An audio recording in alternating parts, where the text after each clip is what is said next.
Banyak orang melayani karena gerakan dari luar ke dalam, bukan karena dari sini keluar. Ini dia hidup, dia melayani dari cara pandang orang terhadap dirinya.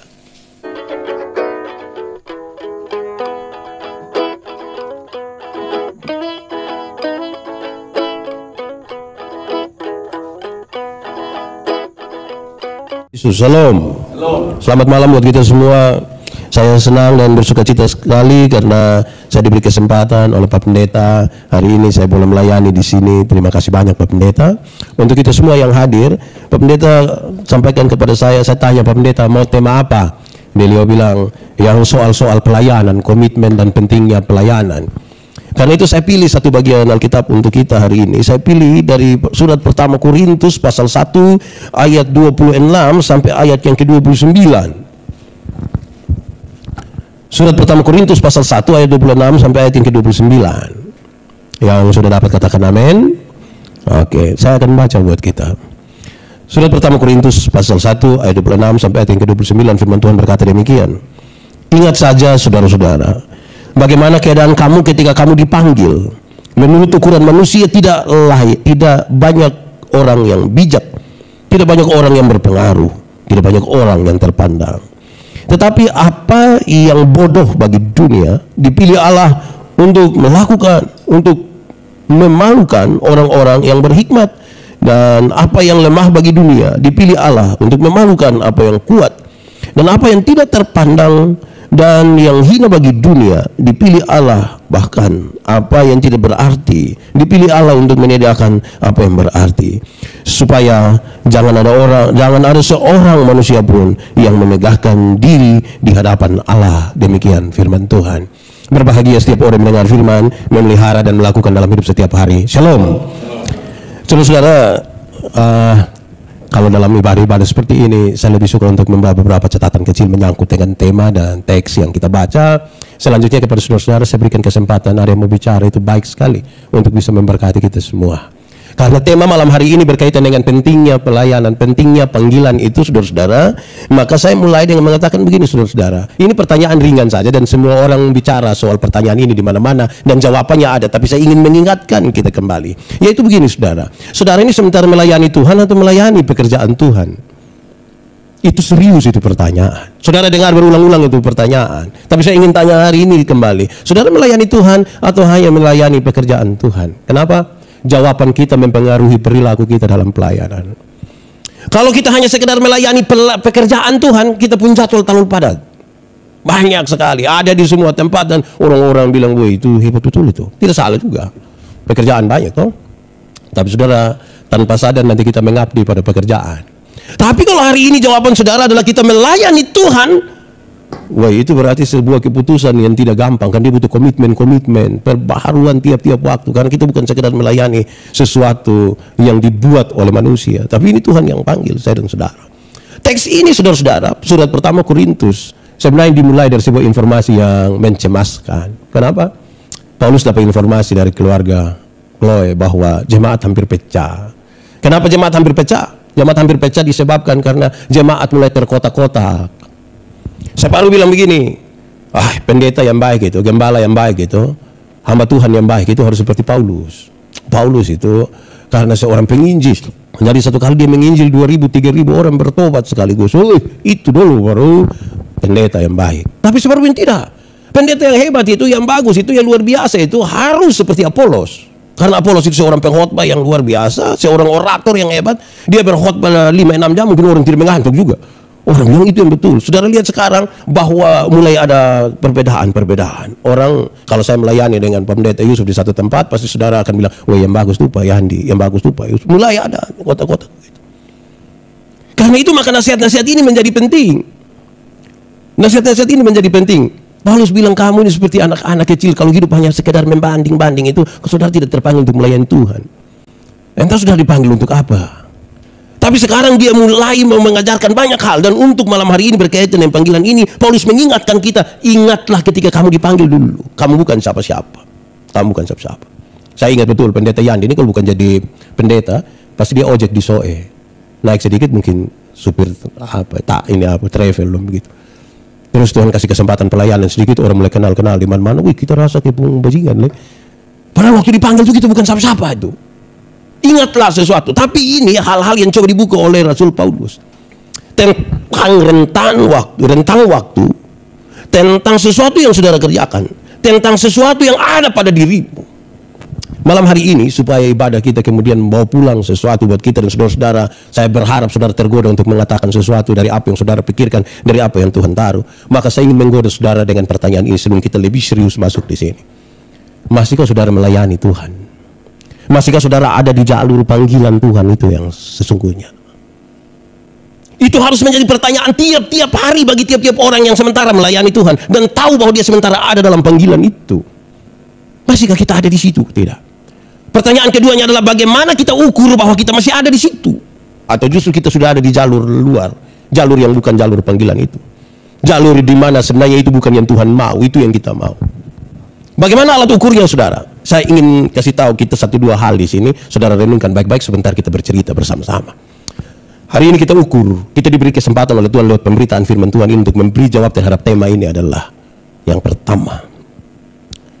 Kalau Tuhan panggil seseorang, pasti Tuhan punya tujuan tertentu. Amin. Berarti ini orang yang dipanggil oleh Tuhan, dia dipanggil masuk ke dalam apa yang menjadi tujuan Tuhan, bukan tujuan dirinya. Tuhan panggil saya dan saudara untuk tujuan tertentu dari Tuhan.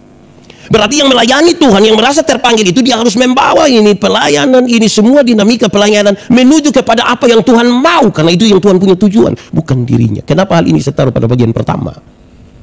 Saudara, ketika pertama kali kita dipakai oleh Tuhan, pertama kali kita dipanggil oleh Tuhan, kita begitu habis-habisan memberi diri kita, begitu ada di Tuhan, pada jalur itu.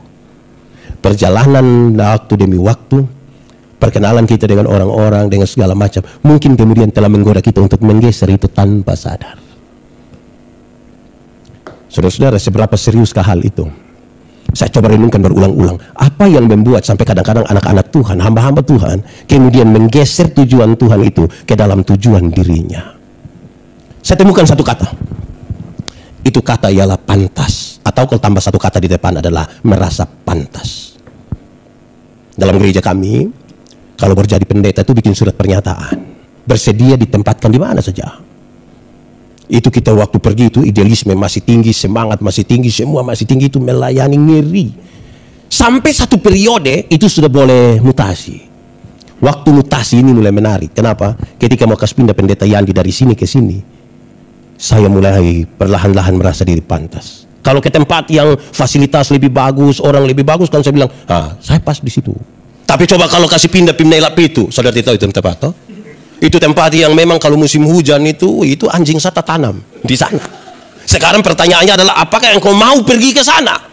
Apalagi kalau beberapa orang bilang begini, woi macam ke Pak Pendeta begini tidak bisa di situ. Pak Pendeta ini cocok di sini. Saudara lihat mulai merasa pantas itu. Ketika kita mulai merasa pantas, itu berarti apa yang menjadi tujuan Tuhan itu perlahan-lahan kita mulai geser. Mulai masuk pada tujuan-tujuan kita. Padahal kalau Tuhan panggil seseorang, itu berpusat pada tujuannya Tuhan, bukan tujuannya kita. Saudara diberi kesempatan merenungkan, pada pusat mana sekarang saudara? Berpusat pada dirimu sendiri atau berpusat pada tujuan Tuhan? Itu perenungan pertama. Renungkan baik-baik saudara, karena ini hal serius. Karena ini barang sulit dibedakan saudara. Mana orang yang berpusat pada tujuan Tuhan dan mana yang berpusat pada tujuan diri sendiri sulit dibedakan. Karena semua juga sebut nama Tuhan. Semua juga baca Alkitab, semua juga kutip Alkitab, semua juga ngomong tentang Alkitab. Khotbah juga ya itu saja juga. Betapa sulitnya untuk kita membedakan ini betul tujuan Tuhan atau tujuan dirinya sendiri. Tapi saya hanya mau ingatkan, ketika kita sadar secara personal bahwa ini ternyata mulai mengerucut pada tujuan kita dan bukan tujuan kita, saya bilang pada saudara-saudara tidak sementara ada pada komitmen pelayanan itu. Kita sementara bergeser. Itu satu. Kedua, saudara-saudara, kita bukan saja dipanggil masuk ke dalam tujuan Tuhan, tapi ukurannya adalah kalau kita dipanggil masuk kepada tujuan Tuhan, apakah Tuhan membiarkan kita begitu saja? Tidak. Setiap orang yang Tuhan panggil untuk masuk kepada tujuannya dilengkapi dengan karunia-karunia. Tuhan cipta kita ini kan tidak sama kayak satu ruangan kosong, hall, tidak ada isi apa, tidak. Tuhan lengkapi kita dengan karunia-karunia. Secara singkat saya ingin menggambarkan bahwa dalam Alkitab, dia coba membedakan karunia-karunia itu dalam dua bagian. Satu karunia-karunia motivasi, dan satu karunia-karunia manifestasi. Yang motivasi itu ya berkhotbah, menyanyi, pastoral, begitu ya, mengajar, itu yang motivasi. Yang kedua karunia-karunia manifestasi, itu kayak yang kita sebut, orang bisa buat tanda-tanda heran. Dia jamah orang sembuh, dia tendes begini, lampu menyala, itu. Padahal dia tendes ini listrik punya, begitu ya. Begitu itu. Pertanyaannya adalah, saudara, karunia manakah yang lebih penting? Jawabannya dua. Yang pertama, baik karunia manifestasi atau karunia motivasi, tidak ada satu lebih hebat dari yang lain. Dua-dua sama. Tapi coba sekarang saudara ukur. Apakah dalam pelayanan kita ini memang kita sadar betul-betul bahwa anak-anak yang bermain alat musik ini, mereka yang pimpin pujian ini, betul-betul merasa bahwa bersama-sama dengan pengkhotbah itu kita sama? Saya merasa tidak. Saya berkhotbah di banyak tempat dan perilaku terhadap saya itu biasa berbeda dengan yang main musik. Kalau makan daging ayam begitu, pendeta yang khotbah itu dia harus 1 ekor. 1 ekor itu. Kalau yang apalagi dia hanya pikul ini barang dong ini, dia kuah ayam itu pun hanya dipu kaki sah. Karena seolah-olah kalau yang berkhotbah itu dia lebih, itu gizi itu. Itu yang paling bajingan tuh di dia sudah tuh. Akhirnya saudara-saudara, bukankah itu kemudian berpusat pada diri sendiri terus? Jadi ini alat-alat ukur, saudara. Saudara jangan kasih tahu saya, wih Pak, kami pelayan terlalu ngeri. Mau kasih takut siapa deh itu pelayan ngeri? Karena yang paling akan buat kita ngeri, kok tidak tuh masih di dalam jalur Tuhan, kok tidak? Itu jawaban pertama. Tidak ada karunia satu lebih dari yang lain. Supaya kita menghargai karunia-karunia. Dia bicara tentang tubuh, dia bilang begini, tuh kepala gereja itu Kristus dan kita adalah tubuh gereja. Anggota-anggota itu, yang satu menjadi penting bagi yang lain. Mata, karena dia mata, dia tidak lebih penting dari telinga. Kaki tidak lebih penting dari perut. Siapa yang malam-malam perut sakit mau pi buang air terus kaki bilang perut, lu jangan marah, lu pi sendiri, kan tidak bisa. Pi sama-sama. Nah itu di soal pertama. Tapi soal yang kedua, saudara-saudara, kalau kita belajar itu dari surat pertama Korintus pasal 13, di akhir dari pasal 12 dia kasih tahu, ketika orang sibuk bicara tentang karunia-karunia yang berbeda-beda itu, Paulus kemudian mengingatkan, tapi Paulus ingat, dia bilang, ada karunia yang lebih utama lagi, yaitu apa? Kasih. Penjelasan di dalam pertama Korintus pasal 13 itu menarik sekali, saudara. Sekalipun saudara bisa bicara dalam bahasa roh dan bahasa malaikat sekalipun, tapi kalau kasih tidak ada padamu, engkau tidak ada arti. Sekalipun engkau memberi dirimu untuk dibakar, sekalipun, tapi kalau kasih tidak ada arti. Kasih menjadi catatan paling utama ketika kita membangun pelayanan, saudara. Kenapa? Karena banyak orang tidak melayani dengan kasih. Tidak banyak orang melayani dengan kasih. Saya pakai 2 contoh ringan. Contoh pertama, saudara-saudara, ya, saya kalau pelayan di mana-mana tuh kadang-kadang tingkah juga. Pokoknya sampai sana saya mau minum air yang disiapkan oleh orang di situ.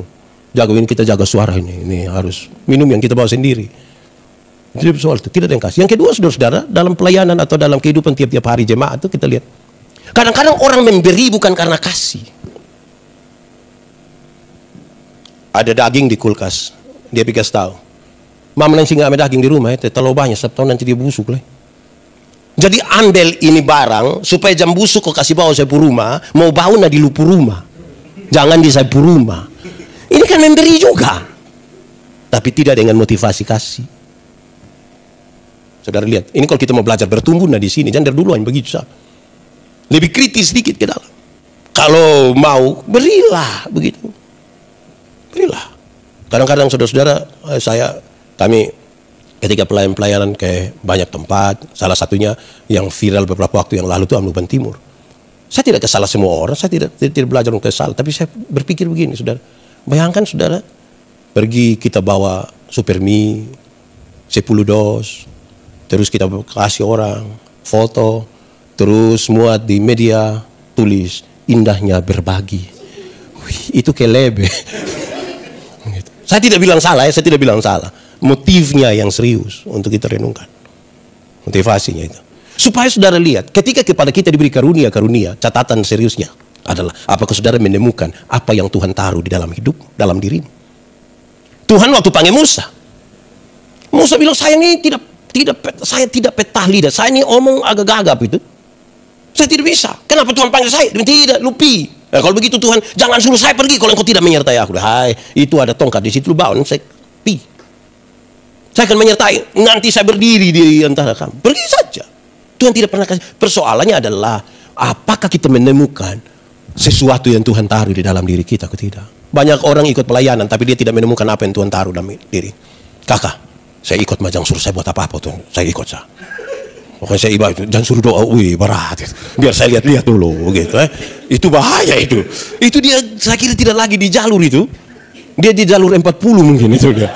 Dia mulai keluar sedikit di situ. Saya melayani dan banyak orang, terus beberapa kali tanya saya, Pak Pendeta, yo bisa alat musik apa? Saya tidak bisa. Saya ini alat musik satu, saya itu pun juga hanya alat musik tiup. Ini apa? Saksofon. Livery. Bulan Agustus baru dia bunyi. Tapi supaya apa? Supaya saya tidak merasa diri inti. Supaya saya menghargai yang bermain. Karena betapa rumitnya. Satu saat kami pelayanan di satu daerah di Amarasi Barat. Saya mau menunggu sampai dorong bongkar kembali ini. Kan panggung itu dorong bawa dari Kupang. Tidak besar. Saya lihat, biasa panggung kok besar-besar. Kenapa ini panggung kecil? Saya mungkin besar begini. Kami baru selesai bongkar tuh, bukan kami, dorang. Saya kan hanya menonton. Dorang baru selesai bongkar tuh jam 3 pagi. Kami habis setengah 10 malam, dorang baru selesai bongkar jam 3 pagi. Saya bayangkan waktu dorang bawa, waktu dorang pasang, waktu dorang melakukan semua di sini. Saya ini kan, dorang taruh itu foto-foto saya. Bersama Pendeta Yandi, baru saya lagi tunjuk-tunjuk begini. Wih, udah lihat betapa kalau dorang tidak ada. Ya Tuhan kalau kasih kita, ada karunia. Ketiga, saudara-saudara, mari kita renungkan. Kita masih di panggilan itu kok tidak? Sebab apa? Orang-orang yang dipanggil dalam panggilan Tuhan, dia lebih akan fokus pada hal-hal yang punya makna. Yang berfokus pada hal-hal yang bermakna, pada tujuan Tuhan. Apa itu tujuan Tuhan, saudara? Supaya kita pahami, kita sepakat dengan ini. Tujuan Tuhan itu tidak tujuan untuk satu orang, kan tujuan untuk banyak orang. Kalau kita belajar dari kisah Alkitab, dia kasih tahu, waktu manusia jatuh dalam dosa, Tuhan tidak mau untuk membiarkan manusia susah. Dia harus menyelamatkan manusia. Dia berinisiatif. Dalam inisiatif itu, dia panggil satu orang. Satu orang dia bernama Abraham. Dari satu orang itu menjadi satu bangsa, namanya Israel. Dari satu Israel itu menjadi semua umat manusia, termasuk saya dan saudara. Berarti tujuannya, itu tujuan untuk kepentingan banyak orang ini. Sehingga orang-orang yang dipakai oleh Tuhan adalah orang-orang yang berpikir dan mengerjakan hal-hal yang bermakna bagi banyak orang. Bukan bagi dirinya sendiri. Untuk kepentingan banyak orang. Kepentingan banyak orang. Kadang-kadang dia punya kepentingan untuk banyak orang itu tidak dihargai. Kadang-kadang tidak dihargai. Tadi saya berbagi kisah kecil dengan Pak Pendeta. Saya kasih tahu, saya kan berurusan dengan teman-teman kaum yang cacat dong itu, disabilitas. Kemarin ketika ada orang titip dong pemberkat, saya antar. Saya biasa bawa saya anak-anak, bawa ibu. Saya bawa mobil sendiri, terus kami janji jam 8. Pas sampai begitu, kita ke kelompok yang mereka yang buta. Sampai sana pas kami duduk-duduk, masih bercerita sedikit karena saya mau data 1-2 orang yang akan dikasih nikah. Kan dong tinggal sama-sama tapi belum nikah. Pas begitu tiba-tiba ada satu yang begini, Bapak Pendeta, yuk, kita bisa mulai kok tidak? Ya saya lihat, saya puisi, saya lihat, ya mana itu? Padahal dia kan, ya kita juga tidak bisa salah dia. Kita ini hanya mau memberi diri untuk melayani. Sampai sana orang bilang, mulai kok tidak? Itu kadang-kadang kayak taceke. Nah sekarang kan kita dipanggil untuk kepentingan sesuatu yang bermakna. Satu saat ketika saya mendampingi seorang pelacur, menarik gitu. Dia sudah hamil. Bukan saya yang kasih hamil, orang lain yang kasih hamil. Terus karena itu dia sudah hamil, dia tidak bisa, tidak bisa kasih dia pun diri untuk dipakai, tidak dapat uang. Mau tidak mau saya yang kasih makan. Satu saat dia singgah, dia datang minta makan. Saya kan tidak ada apa-apa, uang tinggal 15.000. Saya angkatin 15.000 di muka ibu ini, saya punya istri. Waktu itu kami 2 masih pacaran. Saya ambil ini, saya kasih dia 15.000. Setelah dia dapat 15.000, dia buka 15.000, dia langsung kucak-kucakin uang, dia lempar di saya muka. Wah itu kemarang. Kita juga tidak ada hubungan ini. Saya juga tidak pernah pakai di pujasa juga. Baru dibuang dia siapa sesungguhnya saudara. Jadi kadang-kadang kita rela untuk mengerjakan sesuatu bagi banyak orang saudara-saudara. Belum tentu juga diterima. Persoalannya adalah saudara masih mau tetap di jalan itu atau tidak. Saya ingat ketika gereja kami, sinode kami bikin itu rumah singgah di Pasar Nekoten untuk kebutuhan anak-anak yang di pasar-pasar. berbagi cerita dengan teman pendeta yang mengurus di situ, menarik. Kan siap makan, ajar dong bahasa Inggris, matematika segala macam. Ini ada dong mantap. Dorang datang begini lihat makanan, kalau hanya itu hanya ini sekolah. Ini gratis ini. Dong, hanya ini. Itu kayak memang mau urut dada juga salah. Saudara bisa bayangkan. Jadi saudara jangan pikir kalau ketika saudara aktif sekarang, itu kita betul-betul lagi di jalan Tuhan. Belum tahu. Jangan sampai kita hanya sekedar aktivis pelayanan, tapi tanpa jalur sesungguhnya. Itu ketiga. Keempat, saudara-saudara, orang-orang yang Tuhan panggil dalam pelayanan itu, yang akan merenungkan lagi dia masih di jalan Tuhan atau tidak, itu dia digiring, diarahkan oleh Tuhan untuk mengambil keputusan. Dia diarahkan oleh Tuhan untuk mengambil keputusan. Keputusan itu sebegitu penting sekali dalam hidupnya. Keputusan itu terlalu penting. Karena tanpa keputusan itu, karena ini endingnya nanti di poin terakhir, saudara. Kenapa keputusan itu penting? Karena keputusan itu yang menolong kita datang dengan segenap hati atau tidak. Saya ulangi untuk memberikan informasi ini. Saya kira saudara sudah tahu, tapi saya ingin sampaikan kembali. Setiap hari itu seorang manusia ambil keputusan antara 300 sampai 1.500 kali. Bangun tidur, mau langsung turun dari tempat tidur atau kan dingin dari tarik tambah yang panas, itu keputusan.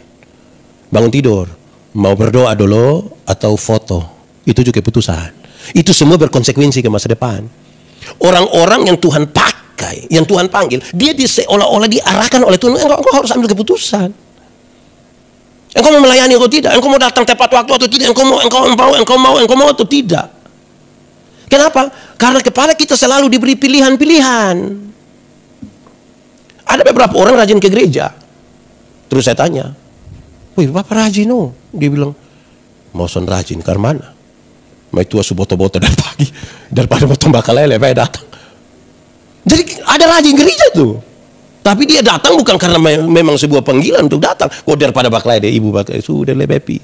Itu dia hanya tunggu kapan pulang. Ada beberapa orang bilang begini, Bapak Pendeta senebet son datang. Tadi mam tua su telepon, su telepon berkata sempi ini lama-lama potong celaka di jalan. Jadi saudara lihat bahwa kita sementara ada dalam sebuah pelayanan, beraktivitas pelayanan, tapi tanpa keputusan, abu-abu sekali. Saya ingin bilang kepada saudara bahwa orang yang paling banyak celaka itu adalah mereka yang bukan buta. Di Kupang ini saudara lihat kalau orang buta itu, kalau dia jalan, sekali dia taruh di pun tongkat, dia langgar jalan, itu dia langgar sah. Kita yang pusing dengan pipi, dia lulus. Tapi coba yang pura-pura buta.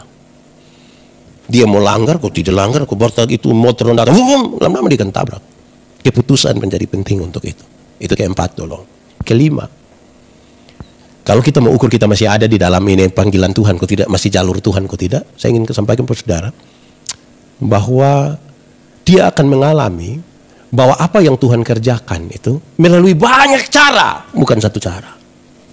Orang yang ada pada panggilan Tuhan itu, dia tidak membatasi dirinya untuk menikmati karunia-karunia dan pekerjaan-pekerjaan Tuhan melalui banyak sekali cara. Saya bicara kepada banyak orang berulang-ulang, saudara, bahwa dalam pelayanan tidak ada yang bernama pengalaman, tidak ada.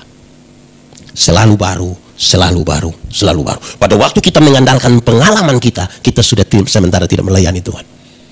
Kita sementara melayani diri sendiri. Kalau kamu bikin acara undang Pak Pendeta Yandi, dia biasa. Nah, itu kata biasa itu yang sudah bikin kita tidak lagi melayani Tuhan. Panggil saja beliau ini kalau main, itu kita sudah tidak lagi melayani Tuhan. Panggil saja Kakak Nona itu yang MC dia suara terlalu mantap. Kita sudah bukan melayani Tuhan. Karena Tuhan itu selalu kasih yang baru, bukan yang lama. Supaya kita tiap-tiap waktu itu, betul Tuhan itu luar biasa. Sehingga ketika ada kesempatan hari ini, kita maksimalkan itu kesempatan. Karena besok pengalamannya baru. Besok baru. Kami bercerita dan beberapa orang tentang mujizat-mujizat yang kita alami dalam pelayanan. Terus saya bilang, satu kisah kecil saya bilang. Saya ingat ketika saya masih melayani di Alor, saya suruh rindu ini ibu pendeta ini. Kami dua belum menikah waktu itu. Saya rindu ketemu ibu ini. Tapi bagaimana ini? Kapal feri itu baru akan keluar dari Alor jam 12 siang. Saya pelayanan di Ilawe itu habis sekitar jam 10 pagi. Oke, tapi saya bilang, Tuhan, saya mau pergi ketemu itu perempuan. Habis pelayanan saya ambil air, taruh di satu botol, terus saya pegang pisang satu sisir, jalan. Dari Ilawe ke jembatan itu hitam itu tidak terlalu jauh, 29 kilo. jalan kaki. Kapal jam 12. Saya jalan-jalan sampai Pantai Daerah, ada mobil satu dari belakang. Woi, adik, mau gimana? Di jembatan hitam. Naik. Saya senang sudah, naik. Saya sampai di jembatan hitam 12:30. Lebih sedikit. Saya mandi di gereja itu, saya ganti pakaian. Pak pendeta nanya, "Yang mau gimana? Pergi Kupang. Pakai apa?" Ferry. Lupa ferry, dia tunggu dulu. Pokoknya beta pi, suruh minta tolong koster antar beta sampai dermaga. Soalnya Pak bepi. Sampai sana, kita pas sampai. Itu ferry sudah di Tanjung 9, sedikit lagi masuk Pura. Beta berdiri di pinggir dermaga, Tuhan nih. Lihat-liatin ferry terus kembali. Sampai di pintu gerbang mau keluar. Entah ini sengaja atau tidak sengaja, beta dengar percakapan dari orang lewat itu apa lagi yang besar-besar itu. HTK apa itu? Ini polisi marah-marah. Pokoknya petugas itu marah-marah. Kenapa kamu tidak teliti? Jadi suruh pulang kembali. Ternyata ada alat satu dari Wetar yang harusnya dibawa ke Kupang, dan ternyata itu alat belum naik. Keputusan mereka adalah ferry itu harus kembali ke Alor, ke dermaga untuk ambil itu alat. Pas sampai dan buka itu tempat, saya juga masuk dengan alat. Sampailah saya di Kupang. Terus saya koma di situ, saya tambah ini kalimat. Tapi ingat, 1 kali. Amin kok? 1 kali. Jangan bilang, sudah tidak usah siap. Kok itu hari saya sepi doa, ferry kembali. Jadi biar kita pis 4:30 juga nanti ferry kembali. Tidak begitu. Tuhan kasih 1 kali. Amin kok? Jadi kasihlah kita, kasih kesempatan untuk menikmati lagi. Karena itu tidak akan berulang. 1 kali. Ketika saya di Alor, saya singgah di satu pelayan rumah, Ibu Pendeta Ina, almarhum dia. Kami duduk-duduk bercerita makan. Aduh, hujan lebat. Jam 9 malam, dia bilang, "Kak, ini bagaimana?" Sudah, saya berdoa. 5 menit kemudian, hujan berhenti. Saya turun. Pergi ke Kalabahi, besok saya pulang jadi begini. Wih, kakak, bisa tadi malam berdoa hujan berhenti? Bisa. Saya bilang, iya.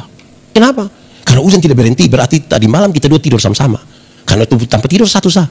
Saya mau tidur di mana? Lu di mana coba? Kita sama-sama di situ toh? Ya. Jadi Tuhan itu tidak mau begitu. Dia dengar di hamba. Untuk berdoa, Tuhan ini berat, roh penurut, tapi daging lemah. Terus saya koma di situ, saya tambahkan, tapi ingat 1 kali. Bukan besok hujan, piin adalah cepat-cepat nanti doa. Itu hujan tidak berhenti lagi. Hujan-hujan terus. Atau jangan sampai ketika saudara dengar bahwa saya berdoa, ketika saya melayani satu waktu di daerah sekitar Sumba, itu pas ada sejumlah orang, Merapu masih ada di situ. Kami mau pergi ke pemakaman kepala desa Mereda Kalada. Hujan besar. Kepala desa di situ bilang saya, berdoa kalau hujan berhenti kok kita jalan. Sebenarnya ngiri. Puji Tuhan lah, berdoa hujan berhenti kami bisa jalan. Terus saya merenungkan begini, saya bilang begini. Jadi apakah pendeta Yandi itu tidak perlu siap payung kok di rumah? Kok dia berdoa hujan berhenti? Jadi jangan kasih kecil Tuhan punya mujizat pekerjaan yang besar itu dalam kita punya kerangka berpikir yang sempit sekali. Nah, terakhir, saya omong yang terakhir sebentar, saya kasih saudara kesempatan. Tidak apa-apa tuh Pak Pendeta, kita bicara supaya lebih dalam sedikit kita memahami saudara. Yang terakhir, saudara-saudara, ini tadi saya bilang ini endingnya di sini. Orang yang ada pada panggilan Tuhan itu supaya dia sadar kenapa pelayanan ini sangat penting, saudara. Itu dia akan sampai pada apa yang saya sebut dengan nama dia mengalami sebuah pertumbuhan spiritualitas. Dia punya ini spiritualitas dan iman itu bertumbuh. Itu jalurnya di situ. Kenapa saudara? Banyak orang melayani Tuhan bertahun-tahun tanpa spiritualitas yang bertumbuh. Tanpa spiritualitas yang bertumbuh. Apa itu bertumbuh? Saya menjelaskan di banyak sekali tempat saudara. Pertumbuhan itu begini. Anak umur 3 tahun tidak bisa pikul ini mimbar berat kira-kira 10 kilo. Tidak bisa. Karena dia umur 3 tahun.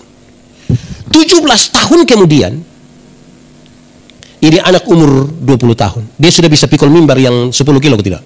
Bisa. Yang berubah anak atau mimbar? Anak. Itu pertumbuhan. Bukan beban yang menjadi ringan. Tapi dia meminta bahu yang semakin kuat. Karena dia percaya kalau Tuhan izinkan ada beban dan persoalan, Tuhan tahu dia punya kekuatan sampai seberapa kuat. Itu pertumbuhan. Saudara berhenti menangis, merengek-rengek, meminta Tuhan kalau bisa ringankan ini beban. Itu anak-anak belum bertumbuh. Kita yang berubah, bukan orang lain yang berubah. Banyak hamba-hamba Tuhan seperti saya, terlalu sibuk suruh orang lain berubah, sampai lupa merubah diri sendiri. Padahal perjuangan paling besar itu sini.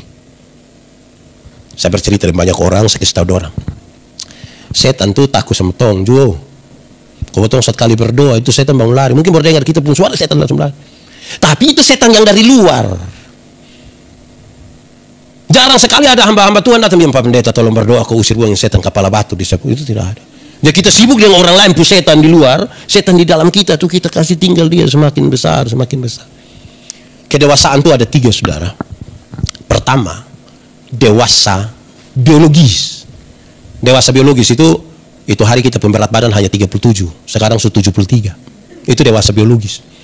Waktu itu pakai celana nomor 27 tidak ada masalah karena perut teratas, atau sekarang ke perut ada 3, satu di sini, satu lagi. Itu dewasa biologis, siapapun bisa begitu. Makan tidur, cocok gumuk. Apalagi corona begini, ini kita di rumah makan terus begini. Wih, itu lama-lama ini kancing dong jaga jarak ini barang semua ini. Itu baru dewasa biologis. Kedua, dewasa psikologis. Dewasa psikologi tidak tergantung umur dan berat badan. Umur 40 tahun mau tukang tersinggung, sedikit-sedikit tersinggung, sedikit-sedikit tersinggung, sedikit-sedikit tersinggung, tersinggung kok sedikit-sedikit. Orang baru lihat dia, sebelum lihat apa? Hai, ini badan saya yang besar, sesungguhnya dia masih. Nah yang ketiga, ketika dia punya kedewasaan spiritualitas, kedewasaan iman, itu yang menarik, saudara. Kenapa? Spiritualitas itu gerakan dari dalam ke luar, bukan dari luar ke dalam.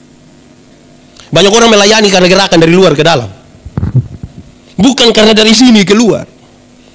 Ini dia hidup, dia melayani dari cara pandang orang terhadap dirinya. Saudara-saudara, saya aktif lagi di Facebook ini kira-kira 3 minggu atau 1 bulan lalu. Belum lama lagi. Dulu saya lebih memilih diam. Terus saya bikin semacam penelitian kecil-kecil. Ini ringan-ringan, saya tidak berat. Penelitian itu sama ke geng-geng. Pokoknya ini saya mau coba-coba, saya cek. Saudara, di 1-2 minggu terakhir ini saya suka tulis semoga bermanfaat. Ada informasi-informasi Alkitab yang apa tuh saya rindu untuk orang baca. Saudara, itu yang like berapa? Top 80. Top itu 80. Tapi coba kalau taruh foto, taruh di muka ini, itu supaya pakai edit itu 400 itu sedikit. Lebih itu. Jadi rupa-rupanya saudara-saudara, banyak orang akan lebih suka untuk kasih tunjuk dia muka daripada hal-hal yang penting untuk orang lain baca dan mengerti. Sehingga kalau ada yang dia mencoba gabung dua-dua, dia foto baru ayat Alkitab di belakang, di bawah.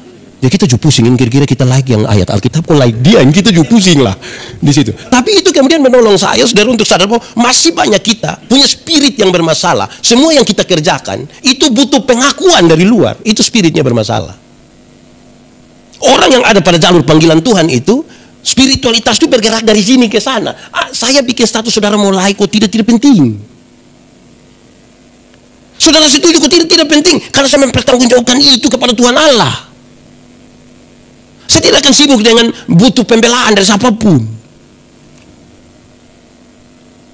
Kalau saya dapat baca ini, saya dapat tahu ini, lebih baik saya bagi kok. Yang itu yang like dong juga itu sah. Tidak apa-apa, saya juga terhibur. Tapi minimal saudara, ini serius. Spiritualitas yang bertumbuh itu membuat kita yang berubah. Kalau saudara berdoa dalam spiritualitas yang dewasa, saudara akan berdoa begitu rupa sampai menemukan apa yang Tuhan mau, bukan apa yang saudara mau. Ketika saudara doa, saudara puasa, doa dan puasa itu merubah dirimu dan bukan merubah Tuhan Allah. Masih banyak orang ini kan berdoa, Tuhan nih, saya berdoa sampai berhenti toh. Kalau kita lagi berusaha untuk menemukan apa yang kita mau, bukan apa yang Tuhan mau. Padahal doa yang sesungguhnya dalam kedewasaan itu adalah membiarkan seluruh pikiran kita, membiarkan seluruh perasaan kita Tuhan kuasai. Membiarkan pikiran dan perasaan itu Tuhan kuasai. Saudara lihat sekarang, kalau orang membiarkan seluruh pikiran perasaannya Tuhan kuasai, hidupnya berkenan kepada Tuhan kok tidak? Tapi kalau orang tiap hari punya jam doa yang ngeri, dari pagi sampai malam dia hanya berdoa sah, tapi tidak membiarkan seluruh pikiran perasaannya Tuhan kuasai, hidupnya berkenan kepada Tuhan kok tidak? Saudara lihat, kedewasaan spiritualitas merubah kita. Kadang-kadang perubahan itu begitu perubahan itu begitu pelan sampai kita sendiri tidak rasa. Orang lain yang begini, wih, Kakak sudah berubah. Kita bilang, hai, betul. Kan itu saya kasih tanda hati-hati. Jangan terlalu percaya kalau ada yang tak kuju datang dan bilang, kakak, setahu kosong, belum, besok bertobat. Besok bisa gila ulang, saudara. Tidak semua orang pun pengalaman rohani itu seperti Paulus. Yang Tuhan pegang, tak, tidak. Dia ikuti ini perjalanan atau tidak. Ini memang persoalannya ada pada saya. Saya berkhotbah tentang pakailah seluruh perlengkapan senjata Allah. Ketika bicara tentang perisai, saya menjelaskan sedikit tentang perisai. Terus saya bilang begini, supaya semua tuduhan yang datang kepadamu menjadi palsu. Terus saya tanya orang-orang yang mendengar itu khotbah, saya bilang begini, pernah rasa orang omong kita? Iya. Enak atau tidak enak? Tidak enak. Mau cek dia toh? Iya. Lalu karena saudara tahu bahwa yang dia omong itu tidak benar, lantas saudara berusaha untuk klarifikasi itu di Facebook, bikin status. Kalau tidak tahu tentang saya, jangan omong kayak tahu-tahu, karena setan paling suka orang yang tidak tahu apa-apa tapi bikin kayak tahu-tahu. Terus saudara puas dengan itu? Itu bermasalah, saudara. Ada hal yang tidak perlu saudara jelaskan. Ada hal yang tidak perlu saudara jelaskan. Apalagi di media sosial. Karena kadang-kadang penuh dengan penipuan. Orang bisa tulis hahaha, padahal tidak tertawa. Kita juga pusing dan dipu hahaha. Nah, saudara lihat, ini dia alat ukur 6. Saudara malam pulang dari sini, saudara renungkan, saya masih ada di ini jalur, kok tidak? 1, tujuan Tuhan, bukan kita pun tujuan. Kadang-kadang kita bikin karena kita merasa pantas, kita kira kita pun tujuan itu tujuan Tuhan. Yang kedua, Tuhan tidak pernah kasih kita kosong. Ada karunia-karunia. Ada pakai kok tidak karunia yang Tuhan kasih. Di gereja kami itu banyak yang tahu menyanyi. Don tidak menyanyi kalau pas waktu itu. Bukan semua ya, ada satu. Don tunggu kok pas yang orang banyak-banyak itu. 24 Desember, 31 Desember. Itu solo judia, 2 judia, paduan suara judia, semua dia habis itu. Ini talenta tak salah itu. Ketiga, Tuhan itu, kalau kita masih di jalur panggilan Tuhan itu, kita melakukan segala sesuatu bermakna. Bermakna untuk kepentingan yang banyak orang itu. Keempat, dia panggil kita untuk dengan banyak cara. Banyak sekali cara. Untuk kita menikmati dia pun ini dia punya mujizat-mujizat dan karunia-karunia. Nah, ini yang kelima, yang keempat itu. Dia mengarahkan kita untuk ambil keputusan. Karena saudara tidak akan bisa buru 2 rusa sekaligus untuk dapat di satu waktu yang sama. Tidak bisa, itu nasihat orang tua dulu. Alkitab bilang begini, orang yang mendua hati tidak akan pernah tenang dalam hidupnya. Harus ambil keputusan. Kakak Nona dong seumur 28 tahun, baru menikah, ada 2 laki-laki sekaligus mau, yang harus dilakukan adalah ambil keputusan. Buat tiap malam hanya bilang, ini kok, ini. Lama-lama tidak kawin itu. Keputusan menjadi penting. Tanpa keputusan itu kita, baru yang terakhir, kita ada pada kedewasaan iman. Oh, kita rasa beta hidup yang lama nih salah ini. Beta begini, begitu Itu ukurannya begitu. Jadi ya, tapi ukur kita, saya jangan ukur orang lain. Orang lain itu dan dia pun. Kadang-kadang beta berkhotbah habis orang mimpi pendeta khotbah tadi pas. Coba bilang pas dia sahabat, pas dan dia. Soalnya pas yang kakak kok. Soalnya itu khotbah sampai beta di sini sedikit dia di sana. Itu memang sudah lalu itu. Nah, saudara-saudara, memang urusan dan diri ini urusan yang serius. Oh, baru kita bisa tahu. Karena yang bisa tahu itu besok malam itu Sapu Istri akan pimpin satu ibadah dengan tema yang menarik. Hanya Tuhan yang menilai hati. Orang kan melihat dari apa yang kelihatan toh, tapi Tuhan menyelidiki hati. Dia tahu siapa kita. Satu saat saya berkhotbah, pas mau khotbah itu mau masuk dalam itu ibadah, dong ada batas ibu dengan bawa omong soal boleh ke tidak yang ibu-ibu yang nona-nona pakai pakaian yang mini-mini masuk gereja. Separuh bilang boleh, dan penjawaban bilang karena Tuhan melihat hati. Saya diam-diam saja.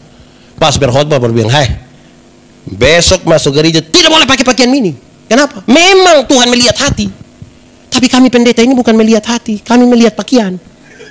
Tuhan melihat hati bukan lihat pakaian, tapi saya pendeta ini lihat pakaian bukan lihat hati. Lu kira lu sendiri dengan Tuhan? Kalau kamu pakai pakaian mini-mini, saya di sini saya pikiran. Lihat jus salah, tidak lihat jus salah juga. Jadi ini kita butuh sesuatu yang serius gitu untuk menilai dan penilaian bagi diri kita. Beta kepingin koma sedikit di sini. Beta rindu saudara-saudara berbagi sedikit.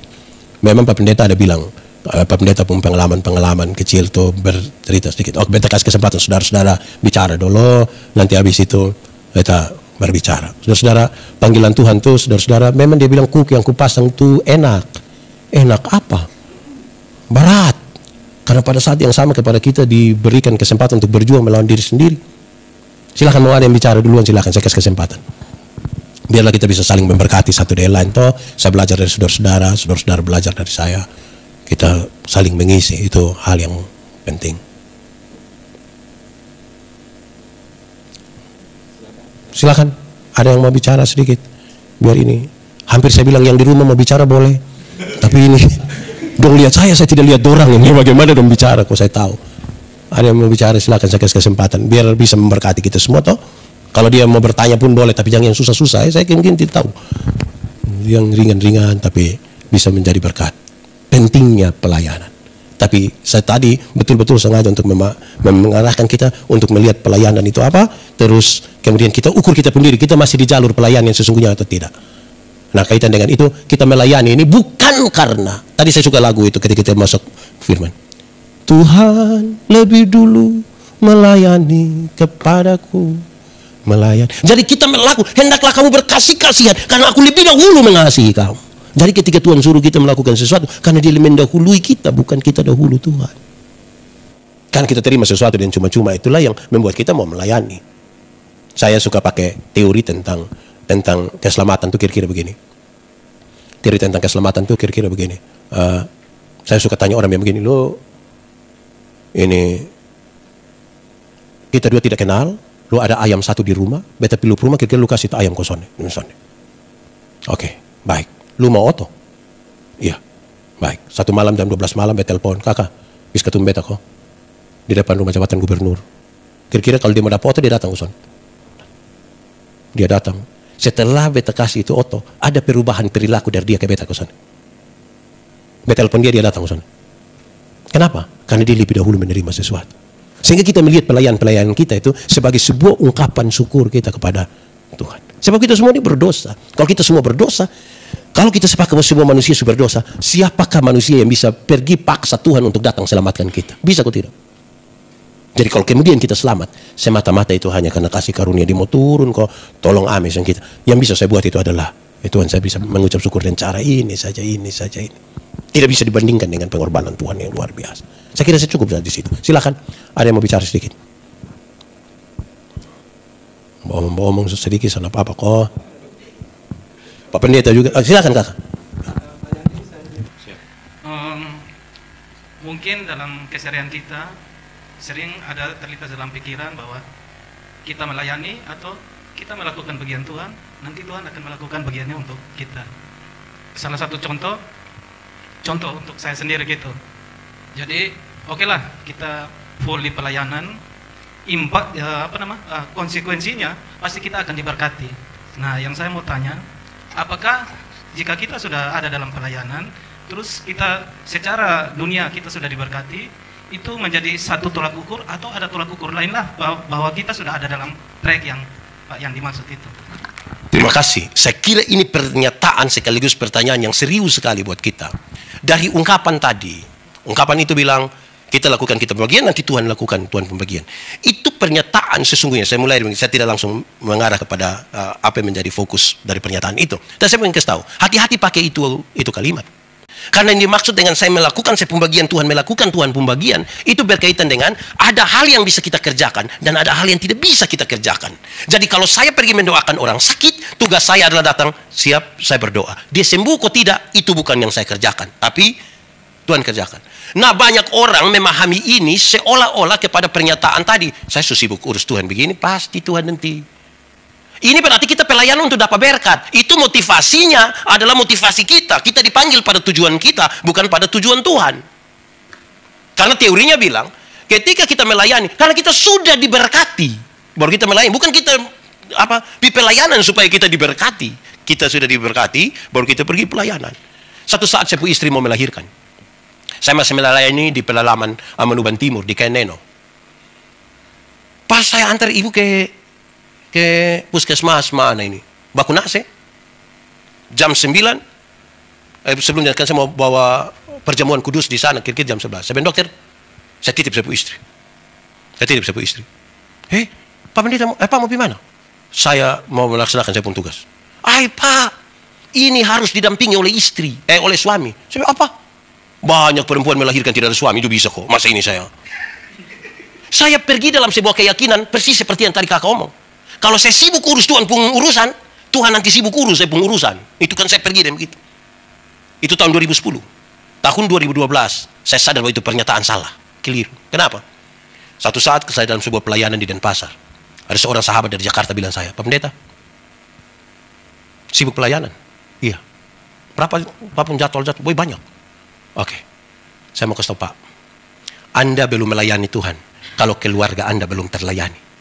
Saya bilang apa? Lu pun mau saya batal buang, saya pun jadwal, lu kok duduk lihat ibu sah. Makan itu cinta. Terus dia bilang begini, kadang-kadang kita kira yang disebut jemaat itu yang ada di jauh sana. Sampai kita lupa kalau istri juga jemaat, anak juga jemaat. Banyak orang melayani dari Rejua ke Yerusalem. Bukan Yerusalem, Yudea, Samaria, baru ke Rejua, dan ke ujung-ujung bumi. Saya sadar sekarang, saya tanya dia, lalu apa yang harus saya buat? Pak harus segera buat jadwal. Pak harus segera periksa mana penting, mana tidak penting. Pak harus tahu quality time dengan dorang itu seperti apa. Bukan berapa jam Pak dengan dorang, tapi apa yang Pak lakukan selama 5 menit sama dengan dorang. Nanti Pak lihat kenapa kalau Pak makin tinggi tidak dong ikut, Pak hanya tinggal menunggu waktu jatuhnya. Saya pulang, saya cuci pakaian. Saya bikin cuci pakaian ini. Ngeri. Saya pel rumah. Kalau anak belum masih sekolah itu saya kasih mandi dong. Padahal saya punya jadwal ini ngeri. Nah, saudara-saudara, saya omong ini bukan untuk berpusat kepada saya. Saya ingin sampaikan supaya jangan ada orang yang berdalih begitu. Wih, saya sibuk ini, saya tidak mungkin akan urus. Orang lain mau nikah susah setengah mati. Kita ini diberi kesempatan menikah. Lalu kenapa tidak urusin anak? Ada banyak orang meminta anak dari Tuhan belum dapat. Kita dikasih anak. Lantas kita abaikan itu hanya karena sibuk mau pelayanan. Itu dulu. Sekarang bagaimana memberi jawab terhadap apa yang beliau sampaikan. Ketika kita sudah diberkati dan berkat-berkat jasmani, apakah itu sudah yang dimaksudkan? Saya kira tidak. Kita tidak sementara membangun sebuah teologi sukses. Yang saya maksudkan di sini adalah jangan sampai kita ukur Tuhan itu hanya lewat materi-materi. Jadi akhirnya kalau ini orang dia gereja-gereja kok dia punya umat, salah. Tuhan punya umat yang percaya kepada dia baru 10. Ini belum bertumbuh ini. Kamu kasih berapa ini? 7.000. Aduh, bosan butuh doa dan puasa dulu. Ini. Tidak bisa begitu. Karena ukuran-ukuran itu ukuran manusiawi. Kalau kita baca teks tadi, serius sekali. Ini memang kepada kita tuh Tuhan percayakan ada yang 1 talenta, ada yang 2 talenta, ada yang 5 talenta. Pengembangan kita seperti apa? Ukuran kita jangan ukuran-ukuran kekayaan. Kalau ukuran jasmania, kita sukalah dari orang yang tidak menyembah Tuhan. Kenapa? Saya suka berkhotbah di mana-mana. Saya bilang, kalau hanya ukur Tuhan lewat kesehatan, banyak orang yang tidak kenal Tuhan lebih sehat dari kita. Yang tukang minum sopi itu minum dari 3 hari lalu sampai tadi pagi, istirahat sedikit, minum ulang dan tidak tahu sakit. Kita yang berduduk dekat AC pulang pilek. Jadi kalau ukur Tuhan hanya lewat itu, kita sukalah itu. Jangan ukur Tuhan hanya lewat kekayaan. Ada banyak orang yang tidak kenal Tuhan malah lebih kaya dari kita. Lebih kaya dari kita.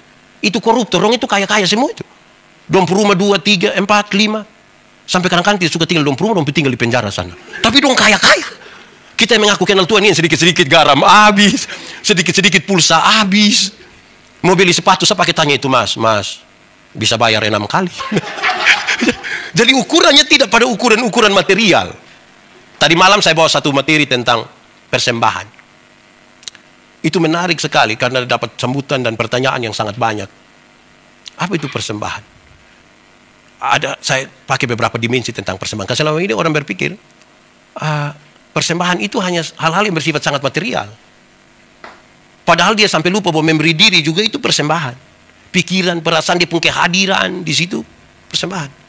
Terus karena saya kutip 2 Korintus 9, di situ dia sampaikan hal yang lebih lagi. Kamu harus lebih lagi, dia bilang. Yang lebih lagi itu adalah begini. Kepada kita itu kan ada standar-standar, tata gitu. Banyak orang menjadi 2 hal di situ. Pertama, kalau dia biasa kasih 5.000, itu seumur hidup itu dia persembahan 5.000. Seumur hidup itu. Entah gaji 13 datang kok tidak, entah ada corona kok tidak, pokoknya 5.000 itu 5.000. Makanya di depo otak itu hanya ada 5.000. Ketika dia pegang 50.000 dia akan bilang, singgah di kios kok kita tukar tahan uang karena beta mau kasih 5.000. Untuk material itu. Jadi dia terfokus itu. Tapi yang kedua, dia arahkan kita, kamu harus lebih lagi, dia bilang. Itu kan nasihat Rasul Paulus untuk menggoda jemaat-jemaat di Korintus. Kamu jangan hanya pikirkan pun diri sendiri. Jemaat-jemaat di Yerusalem itu dong susah. Karena itu kamu punya kewajiban. Di sini kamu memberi, oke, tapi kamu harus membantu jemaat-jemaat di pusat, di Yerusalem. Supaya dong tidak hanya berpikir bagi dirinya sendiri. Jadi kemudian menjurus kepada apa yang beliau sampaikan. Kalau begitu, berkat-berkat yang Tuhan kasih kita adalah alat untuk kita lebih lagi di dalam Tuhan. Bukan menjadi ukuran, dia menjadi alat. Kalau Tuhan percayakan kepada kita sesuatu, berkat itu apa? Saya suka pakai contoh ini. Berkat itu adalah kalau ada gelas, ada air, kita tuang ini air di gelas, penuh, terus dia tumpah. Itu berkat. Yang Tuhan kasih kita sudah bisa memberkati orang lain, itu berkat. Tapi kalau kau tidak pernah penuh-penuh, itu bukan berkat itu. Itu sekikir itu. Nah, sekarang kita ada di mana? Kita ada di mana? Saya suka sebuah tafsiran kecil tentang Laut Mati dan Sungai Yordan. Dia bilang, kenapa di Laut Mati tidak ada kehidupan? Karena airnya tidak mengalir. Dia tersimpan di situ. Kadar garam menjadi sangat tinggi. Tidak ada satupun yang bisa hidup di situ. Kenapa di Sungai Yordan ada kehidupan? Karena airnya terus mengalir, terus mengalir. Kalau berkat-berkat yang Tuhan percayakan kepada kita, kemudian menjadi alat, mengalir terus. Ya Tuhan kasih kesempatan kepada kita, toh. Kalau kita pipa, kita itu dia punya selang. Ya ketika air mengalir ke sini, nah dia pun dinding-dinding selang, dong kan basah-basah itu, toh. Lain hal kalau kita sumbat ame selang di bawah begini, kita dapat sendiri, air sudah tidak akan turun lagi. Nah saya kira itu yang paling serius untuk kita menilai. Karena memang banyak orang persis seperti tadi kakak bilang. Dong kira kalau sudah berkati, tari jalan kaki, sekarang sudah oto. Padahal dia tidak berubah. Yang berubah makin parah. Saya berkhotbah hari Minggu, saya bilang begini. Dulu kami ketika melayani, saya melayani di Alor itu kan jalan kaki. Tidak ada air. Air hujan yang kita tada selama 1 tahun. Tidak ada sumur, tidak ada leding, tidak ada kali apapun. Sungai itu tidak ada. Kami tada air hujan untuk pakai 1 tahun. Kalau tada dari rumah seng, aman. Tapi kalau kita tada dari rumah rumput itu kita tidak butuh daun teh lagi. Langsung kuning. Terus saya harus jalan kaki. Ketika dulu masih jalan kaki, saya singgah semua jemaat rumah. Dong kenal baik-baik ini. Saya singgah, mama, bikin minum dulu, saya minum dulu. Itu waktu jalan kaki. Tuhan kasih kesempatan ada motor, data ame motor di Kupang, bawa pi Alor. Itu sudah tidak singgah jemaat lain. Lewat hanya bilang pip, pip, pip, lewat. Dia sudah lihat, ada perubahan di situ. Kalau ukuran materialnya yang kita pakai. Dulu masih jalan kaki, singgah-singgah. Sudah ada kendaraan, hanya bel. Tuhan bilang, kalau begitu lu cukup di motor saya, lu jadi lebih, lu ini dada kurang kuat untuk jadi lebih. Termana? Saya suka pakai contoh. Ketika Tuhan bilang beri 1/10, masih kecil itu kita aman, tapi makin besar kita makin khawatir. Kalau 10.000 perpuluhan hanya 1.000 tuh anjir. Tuhan kasih naik 100.000, perpuluhan berapa? 10.000. Kasih kacang-kacang 10.000. Tuhan kasih naik 1 juta, perpuluhan berapa? 100, masih kasih koin 1 lembar, bila perlu pegang di ujung berdua. Ketika Tuhan kasih naik 10 juta, per bulan berapa? Berani kasih kok tidak? Mulai ragu-ragu, angkat 1 juta di tangan kiri, 9 juta di tangan kanan, baru dilihat ulang-ulang begini. Lihat 2-3 kali terus dia begini. Tuhan juga mengerti ini gitu. Waktu kita bilang Tuhan juga mengerti itu, kita suka gagal tuh. Jadi jangan taruh ukuran materi di situ. Ukurannya adalah kalau Tuhan masih memberikan kesempatan pada kita hidup, berarti kita harus menjadi berkat. Saya baca Pak Roni Runtuh status kemarin dulu, dia tulis begini. Kalau Tuhan masih berikan kekuatan kepada kita, itu berarti Tuhan mau supaya kita menolong orang lain. Terima kasih, saya kira itu yang bisa saya sampaikan. Silakan, masih ada kok. Ada lagi bicara sedikit, boleh. Silakan Kakak Nona.